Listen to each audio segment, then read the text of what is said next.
In today's video, I'm going to try level 3 of my quest to learn how to make something that's a little bit more artistic, which is a little bit out of my realm of expertise, because I certainly do not qualify myself as being an artist, but I'm trying to learn some techniques in order to try and make a piece that does look more artistic. I won't hold you up anymore. We'll get started. In our first video, I showed you how we created the image in OpenArt, but you can use any kind of AI image creator. And then I used Canva to start editing the first phase, which is to get a sort of black and white outline. Then I did some further editing within Lightburn using the trace tool, and then using some more editing features within Lightburn. As you can see here, I'm not going into any detail. If you want, go check out the first video in this series at around the 21-minute mark. So one of the cool things about using the same image is that I already have it all set up in Lightburn, but I just realized that some parts I'll have to reorganize all these pieces that I was cutting on those strips of wood in the previous video. Plan is to make some parts of the images elevated and other parts of the image depressed. So that I want to try to make it look like the horse is actually coming out of the image a little bit. So I need to figure out which pieces, of course, are part of the horse. So I managed to get all the pieces in the right place and start to laser them all out of the pieces of wood. Some of the wood pieces were a little bit thicker than the others, and I needed a little bit of help to get them out. I usually use the sander at the back, and then sometimes with the knife as well, just to help pop them out.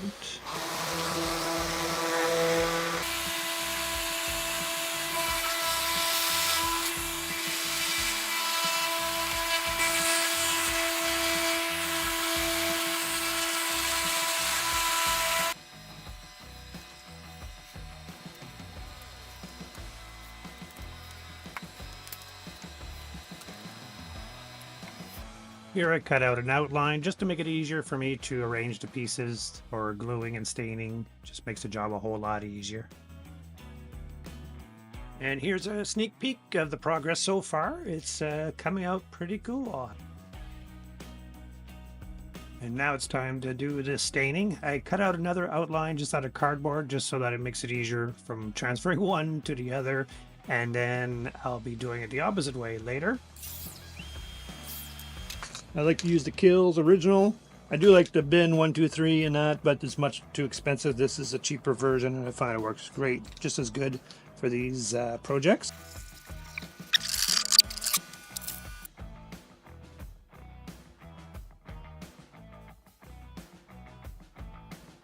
I made the outline on the backing that I had spray painted black, so now you can see, I don't know if you can see that, all the lines that are on there. And I'm going to transfer all those pieces onto here using the lines as my guide. Hopefully it'll all turn out the way I imagine it to. Again, plans are changing as we go along, but we'll give it a go.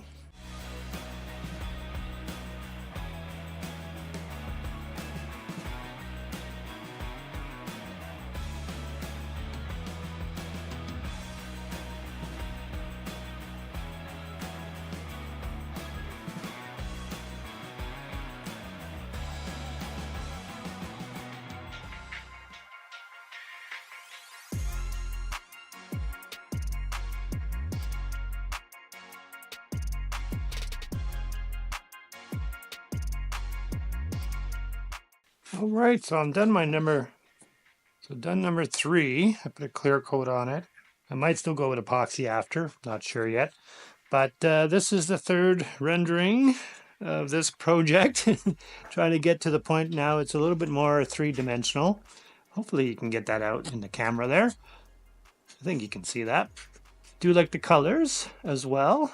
I think it came out pretty good. So this project didn't exactly go as I planned. I had to make some changes as I went along, but all in all, it still came out pretty good. I'm still quite pleased with how it looks. And once I get the frame around again, you know, for the matter of getting this video out in time, because I do want to have one out every week. I didn't have a chance to make a frame for it, but I do like the look of it. I still like the look of the wood the stain on the wood versus on the plywood, although that was birch plywood.